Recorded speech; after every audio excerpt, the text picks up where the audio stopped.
نون والقلم وما يسطرون. عمرك تخيلت ليه ربنا ذكر الكتابة كشيء مهم جدا جدا جدا في حياتنا؟ خليني أقولك جزء بسيط من اللايف كوتشنج بيفهمنا أهمية الكتابة.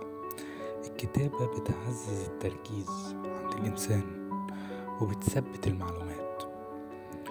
عمرك فكرت ليه التخيل ليه مميزات؟ هل تعرف ان العقل مش بيفرق ما بين الحقيقة والخيال؟ فخليني اقولك